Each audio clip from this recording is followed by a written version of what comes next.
I have my A.E. Valdez books. Miss Valdez, your pen. I am stressed. I blame Amivi for me not reading this book. Drama. The worst person? What happened? We were just stressed out and horny, weren't we? What's good, y'all? Welcome to another reading vlog video. This week, we're picking from my Black Indie Author TBR jar, and we're gonna read from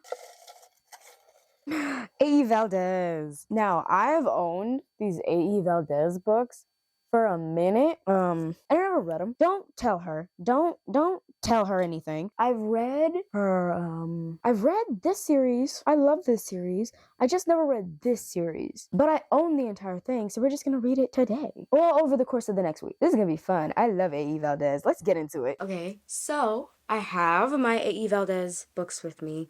This is the Rise and Fall series. Yes, I haven't read it yet. Yes, I love A.E. Valdez. Listen, sometimes time just gets away from you. Sometimes you want to read the entire series in one go, and sometimes maybe you're waiting until the entire series comes out before you purchase it and you read it. But I've had this for a minute, and then time got away from me. Again, I'm blaming school. I've always been school, every single time. That took out chunks of my happiness and my day. But this is the Rise and Fall series. We have All I've Ever Wanted, All I've Ever Needed, Colliding with Fate, The Beginning of Forever, which is an extension to All I've Ever Wanted, All I've Ever Needed, but it comes after Colliding with Fate, so we have that one. And then last one, A Worthy Love. I'm very excited to read this because I do love A.E. Valdez writing. I'm very excited to read this because I do love A.E. Valdez. I love her writing, even though I've only read 2 books by her. She's a goat. And I've actually already started the series prior. I've read this book before, but only a few chapters, because just at the time I wanted a sweet male love interest in my romance books, and when we first meet him in this one, he's just kind of just rude for no reason. Like, he's just slightly rude, and I was in a mood that month, so I was like, no, we're moving on. I'll come back to it later, but right now I can't. I'm not in the mood for this. This one, he was just straight up just rude for no reason and just walks away. No, I don't want this. So I moved on. But we're coming back. He's probably gonna get better with time. He irritated me for like a paragraph, and I was like, okay, I can't deal with your attitude, dude. Like, I can't do it. We're gonna get into it today. All I've Ever Wanted, All I've Ever Needed follows this girl named Harlow, who at the beginning, she just broke up with her boyfriend. She's feeling very down in the dumps, and her friends are like, let's go on this retreat. And they do like a bunch of yoga, and it's very spiritual and enlightening. And then she's like, this is what I want to do. This is what, like, she really grounds herself. And when she comes back home, she's gonna settle down, start getting life together. She starts working at a coffee shop, and then she meets our main dude. And that's as far as I got into the book, which again, it's like the first few chapters, very few chapters this happens. This seems like a quick read based on just the thickness of it. I'm very sure I can finish this by the end of the day, and then we can get on to Colliding with Fate. I am excited to get into this. I feel like it's gonna be fun. But I'm gonna go eat, I'm gonna come back, we're gonna read, and I guarantee you I can finish this by the end of the day, which means I'm gonna finish this probably at like 2 a.m. because I read slow. But that's fine.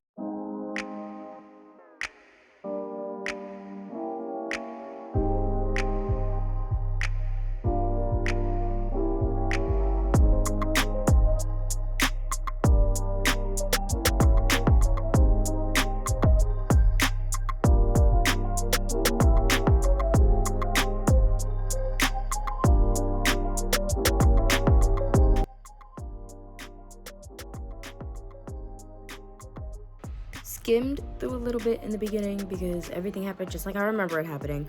Acyn is the love interest. I'm just gonna call him Ace because I don't know how to pronounce that. And he is, like I remembered, an asshole. Just petty mean for no reason other than he thinks he's funny. I don't like him. What I didn't remember is that she moves to Seattle from Texas, and the love interest owns a tattoo shop. And she's a yoga instructor. That's what it was. She went on a trip to become a yoga instructor with her friends and succeeds. And was doing pretty well for herself. And for some reason, I remembered like the boyfriend breaking up with her, but it's like, no, she broke up with him. But he kind of sounds like a douchebag anyway, so good for you, sis. Good for you. Usually I don't post. Usually I don't post, but I want the world to know. Time to pull the drop tops out. Summer nights, it's a vibe, yeah. We've been keeping it in the house. Netflix and chillin', IGDMing, yeah. I got somewhat through this, but I did go on live with Amivi and we talked the entire time, and I blame Amivi for me not reading this. I do. But I just got to a scene where they're now spending like a lot of fun little time together. He's not as mean as he was before. Now it's banter, and I like that. I'm like, well, don't start out with these mean banter. Let's start out nice and then let's get into the banter. That's how I like to do it. Now I'm at a part where obviously her ex-boyfriend, the worst person, just the worst person. And I didn't get that far the first time to realize just how unhinged her ex-boyfriend is. And I'm scared for what the rest of this book might bring when it comes to him. A completely conceited, arrogant, obsessive. It's strange because they're like best friends, but they dated, and now it's like we can't even go back into best friend territory because you're just being weird. You're just being strange. I did find it funny reading Acyn. Is that how you say his name? His name is Acyn. Reading Acyn's sister being very excited that these two might be hooking up when they're not. She's very, very encouraging. Now I'm at the part where she's sick in bed, and obviously we love that trope. We love the trope of somebody taking care of someone when they're sick. We love it. We love to see it, and that's what he does. And he cleans up puke. That's love. That's love, cleaning up throw up, because if it was me, I'd throw up as well. Like, I'm just not, no, we have to call somebody else because I'm not cleaning this up. I'm not cleaning this up. But this is halfway. This is what I have left, and then we're halfway. So, should I stay up till 2 a.m. to finish it? I might. I think I will. I do love friends to lovers. It's my favorite trope. They're like strangers. We're at strangers to friends right now, but it's entering lover territory, and we're halfway through. We're almost halfway through, so yeah, I'm finishing this tonight.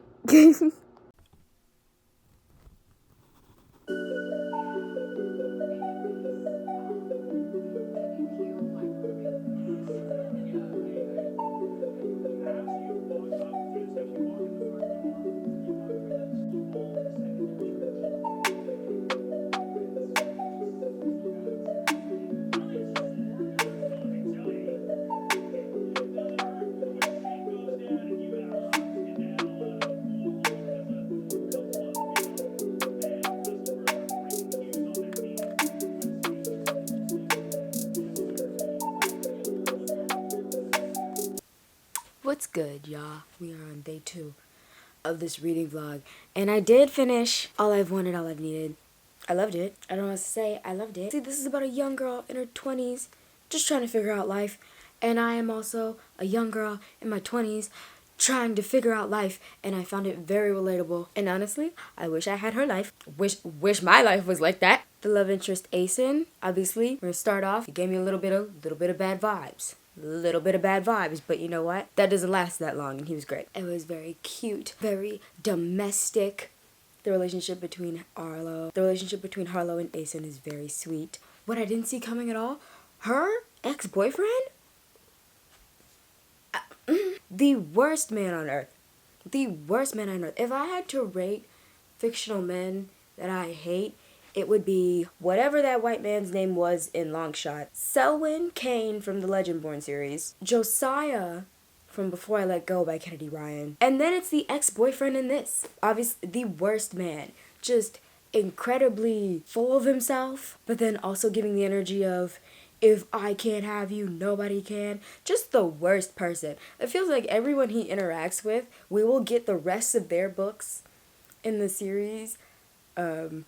Because, spoiler, Harlow and the main love interest for this next book in the series, his name is Kyrell, they're both best friends with the love interest Hendrix in this book, and he is just a mess. And why Kyrell doesn't cut him off earlier in the book, there's a certain time that was clearly like, you need to cut him off, and then cuts him off later. Thank goodness. The audacity you have when both of these people are telling you, I don't want you. Hey man, I know you still like her, but she don't want you like that. And then your pettiness decides to go, well, you know what? Since you won't aid and abet in my delusions, I'm gonna take your girlfriend and parade around as if I'm doing better. And then they completely stop talking after that. And he's still just like, hello, I want to be with you. I know I took Kyrell's girl, but I still want to be with you. He needed to get slapped way earlier. Honestly, I wanted his comeuppance to come so much quicker. I needed, like, in this book, he's like, what, an athlete? I need him to like, something to his Achilles tendon. Just something. No more sports for you, sir. He needs karma. Just karma. That's all I want. That's all I want. I think I rate this one a 4 out of 5? 4 or 5 out of 5. I don't know. But it's really good. It's really good. A.E. Valdez eats again. Are we surprised? Never. But now for the next book.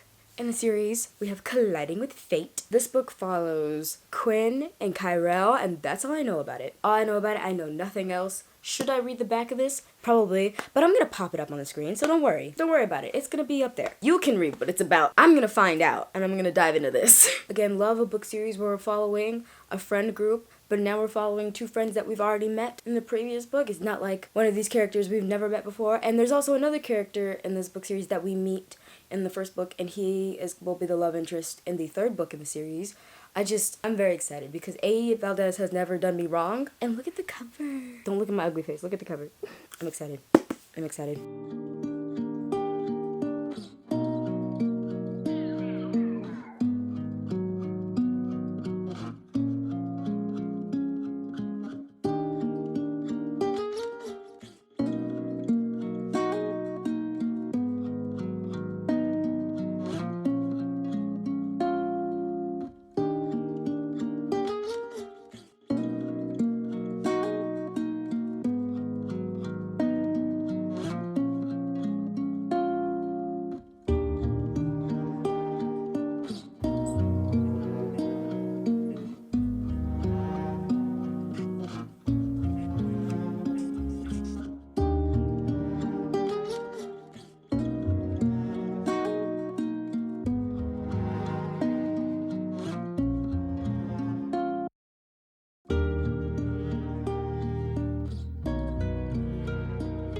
We are now on day 3 of this reading vlog. This book, drama.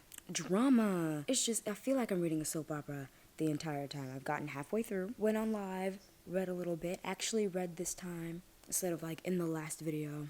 So much drama. So we're following the main character's best friends in this book, and they have like a friends with benefits type of deal going on, but are incredibly possessive over each other. We all know how that goes. Both of their parents, awful people. I wouldn't say awful, but I would say, like, I don't have any kids. I'd be a better parent, I'll say that much, because goodness gracious, the amount of like neglect that they've both experienced. Okay, shared trauma. After they introduced the parents and the dynamic they have, I did think that a majority of this book would just be like family issues, because both of them together don't seem like they have issues within each other. It's like there are outside issues that are keeping them from being together, mainly on Kyrell's side. They always have a character that in another book just seems so fun and easygoing, and then you get in that character's own head and their own perspective, and you're like, oh, so that little 10% that we've seen of you in other series, that's not what you're like all the time at all. Like his personality from the moments we see him in All I've Wanted, All I've Needed versus in this, so different. It's like 2 different people, almost, just a little bit. It's like 2 completely different people. But it's 40 chapters, and I've gotten through half of it in about a day. So I think I could definitely finish this by the end of today. Maybe a little bit for tomorrow, and then I could start, there's a slight novella in between this book and the last book with the first couple, because they are, spoilers, they get engaged. I don't know if I mentioned that. The first couple gets engaged, so I think that book's going to be about them getting married. And I think they're hinting that the main girl in the first one might be pregnant. But this might be a 5-star for me, depending on how the rest of this book goes. And A.E. Valdez eats again. No surprise here. So I'm going to eat, I'm going to watch some YouTube, and then we're going to get back into it.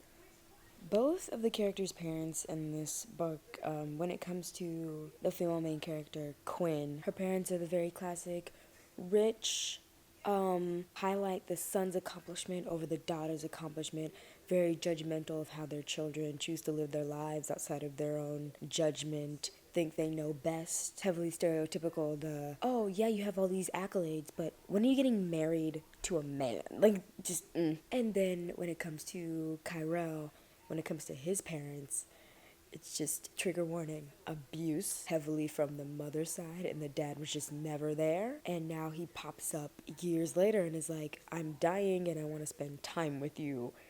And Kyrell's like, you didn't want to spend time with me when I was getting abused. What do you mean you want to spend time with me? There's a lot going on, hence the thickness of this. Another element is that Kyrell's dad is dying. He needs an at-home nurse. Who's a nurse? Quinn. Quinn just graduated from nursing school. I wonder who his dad's nurse is gonna be. I wonder who his nurse is gonna be. My theory is it's not his mother. I'm thinking maybe like an at-home nanny or something, or was it the housekeeper or something is his mom. But I don't think this woman that they claim is his mother. I got one hint. I'm not letting it go. My theory is it's not his mother. I'm thinking maybe like an at-home nanny or something, or was it the housekeeper or something is his mom. But I don't think this woman that they claim is his mother. I got one hint. I'm not letting it go.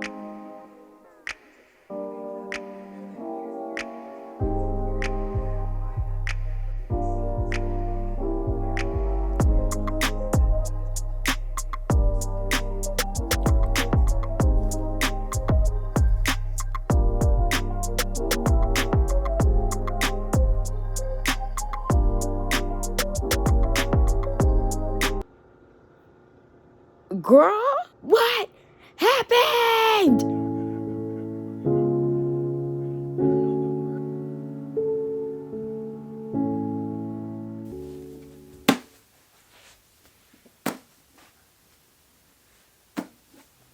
Maybe if I had read that this was a billionaire romance prior, my face wouldn't look like this. The entire time I'm just like, why does this feel so soapy and somewhat chaotic? It's a billionaire romance, that's why.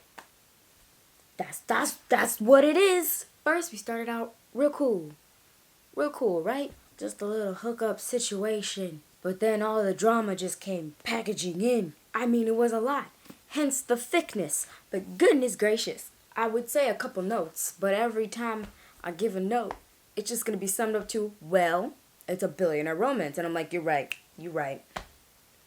So there's no even reason to talk about what I wanted to talk about. Just a few notes. I wish we could have seen more of, like, Quinn's life outside of Kyrell.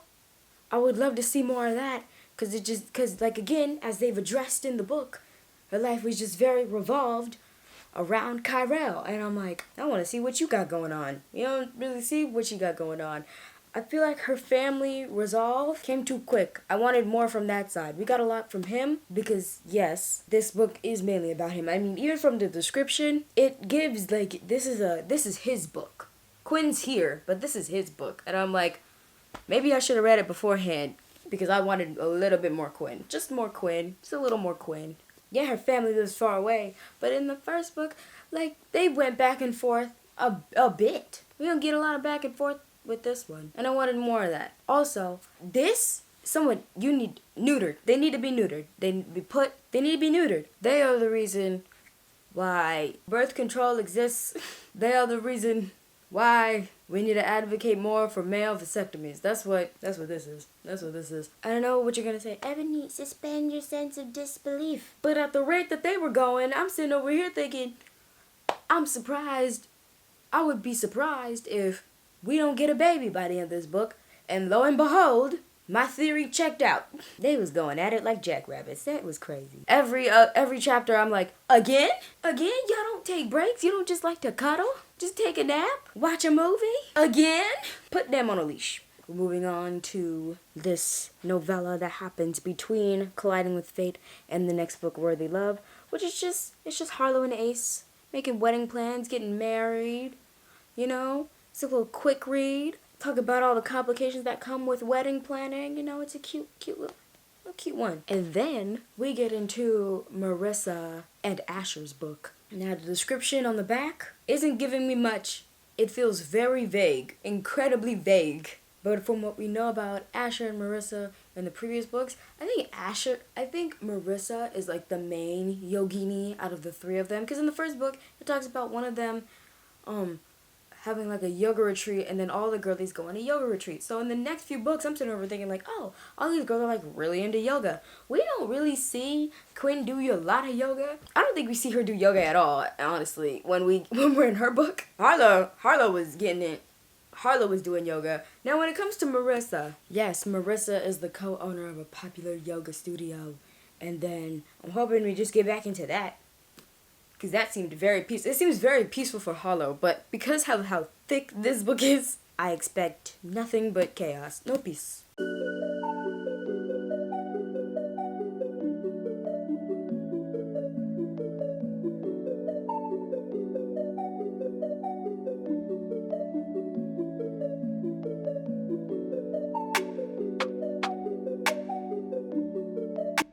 I don't know why I keep starting these reading vlogs so late. It's like 9 p.m. I'm still not going to sleep until 2 o'clock in the morning. Me thinking Marissa was going to be like another like peaceful type of like chill version of Harlow. Again, I'm very mistaken. Apparently Quinn and Marissa are way more chaotic than Harlow could ever be. That's why her book is so short and their books are so long. A lot of what causes this story happens in the previous book now, or it's explained that it happened outside of this book, right? So we have Marissa, who, unbeknownst to her, was seeing a married man, and she did not know he was a married man, and then his wife humiliated her in front of thousands of people, in front of a bunch of people, and is still with the husband that cheated on her. Don't you hate people like that? People that like find out they're being cheated on, but instead of like getting mad at their partner, they get mad at the person within the adultery. It's like, you can be mad at both. Why not be mad at both? But no, you're gonna stay with the person that's probably gonna do it again. Weird. And that happens a lot. But when it comes to our male love interest, Asher, he is a friend of Ace in the first book that we meet once. And in the last book, which like is an in-between novella between Colliding with Fate and A Worthy Love, he's just a playboy a-hole. Like that's just his energy. And while they're at the bachelor parties for Ace and Harlow, they hook up, which ends up with everybody just really just being like, man, Asher, you're kind of a dick, man. And that's kind of just how that ended. And then we get this. I thought they were all just gonna be calm yogini girlies, and I was very wrong. I was very wrong. But we're gonna start this at 9:30. It's probably 9:45 now with me talking. 9:45 p.m.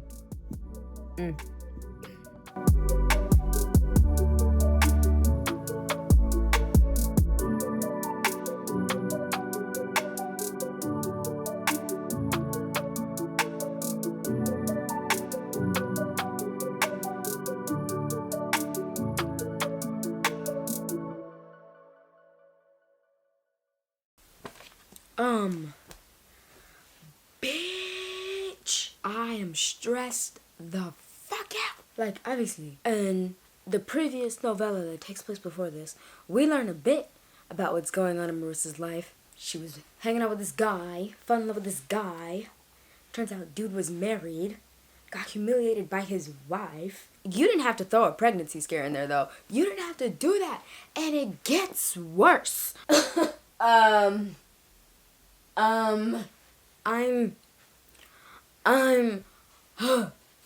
Now, I do like this one more than the other one.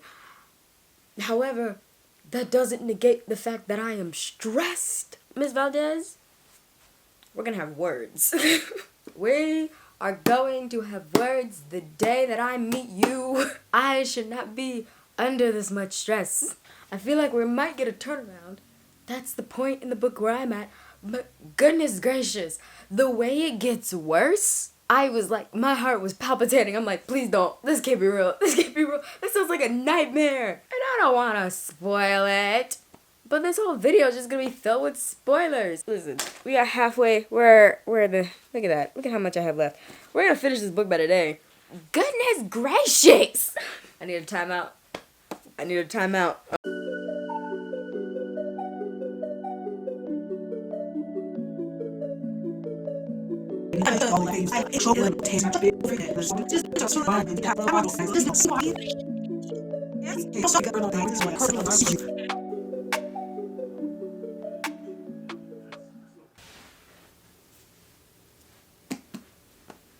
Miss Valdez, your pen.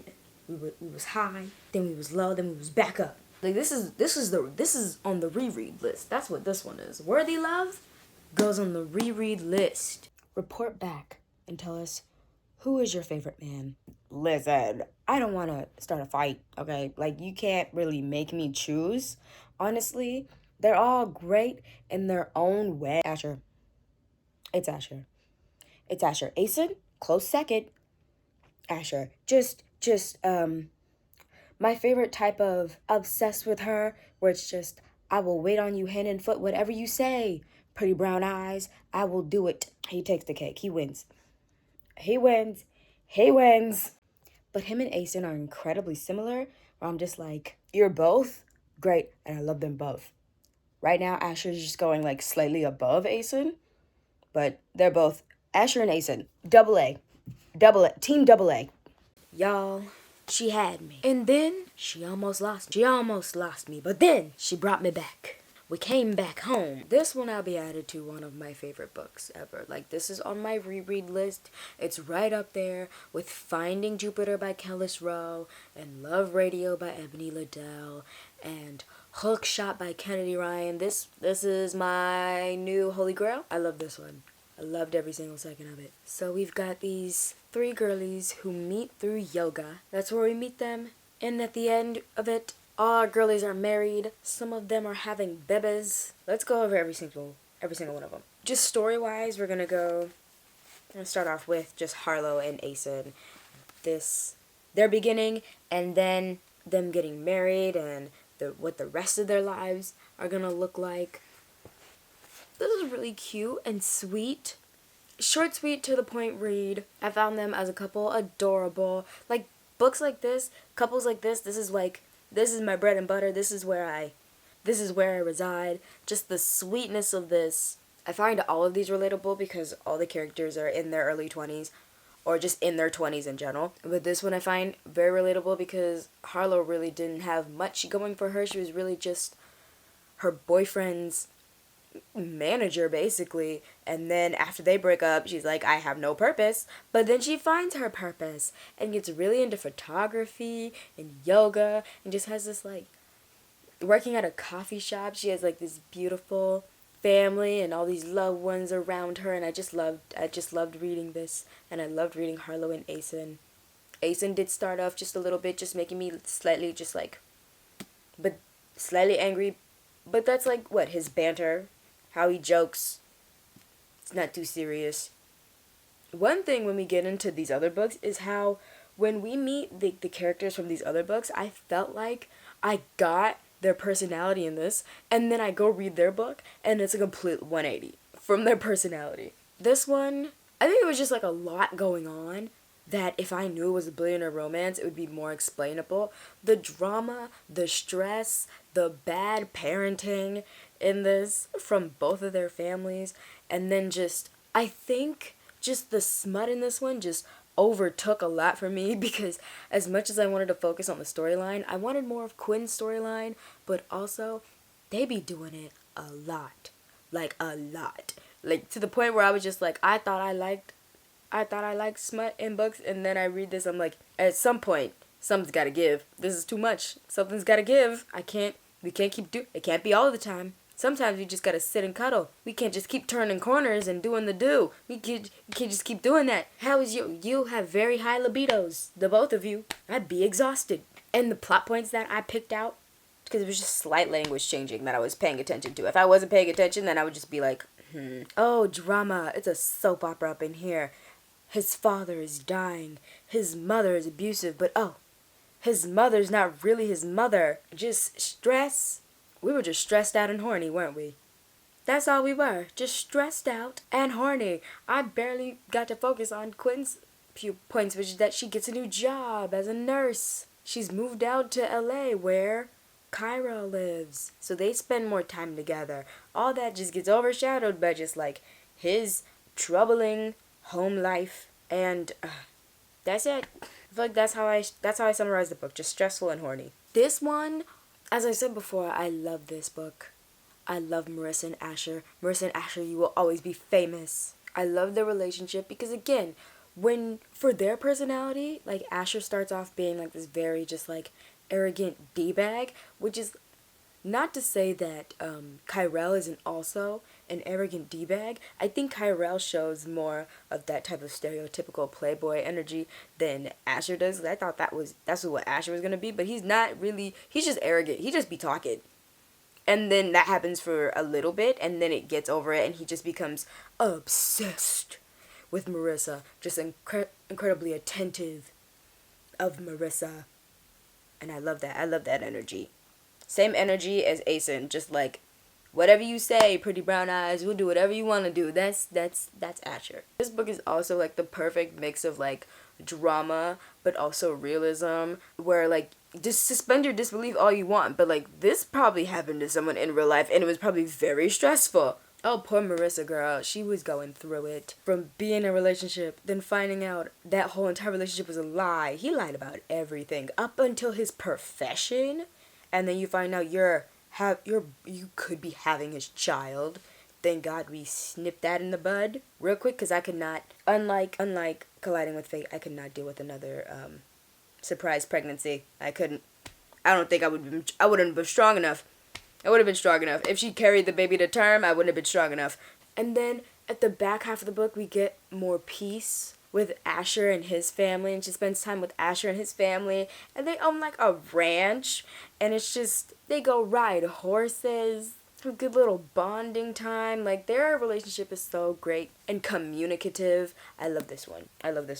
And Kyrell, in Harlow and Acyn's book, he just seemed like so sweet. And then we get to his book, I'm just like, oh, you're kind of a D-bag, just like a little bit. And then for A Worthy Love, Asher starts off, and I'm like, you're kind of a D-bag. But then he's just really sweet. Like, these two, Kyrell and Asher, like, I thought I had their identities packed down, and then they just flipped around and threw me for a loop. Like, I was like, what? Whoa. I could just take their two personalities, just flip them, just flip it around. If there's one thing this series has taught me, the commonality in this entire series is that majority of them all used to live in Texas, and then they leave. If there's anything I've learned from this series is that maybe I should just leave Texas, and I'll probably have a much happier life. Don't threaten me with a good time now, okay? But that's the end of this reading vlog. I hope you enjoyed it. Do you like this style of reading vlog? I'm gonna be honest, I don't leave the house. So most of these I'm just going to be in the house. You're going to see me just walking around my house, just reading my bed, just doing reading sprints on live with my friends. Also, go follow my friends. If you enjoyed it, give it a like, leave a comment. If you were interested in reading this book, if I spoiled too much for you and you don't want to read it anymore, what Black authors or Black indie authors that I should read from that you think I haven't read from yet, or just comment anything you want. Any suggestions you want. Like, comment, subscribe, and I'll see you guys later. Bye!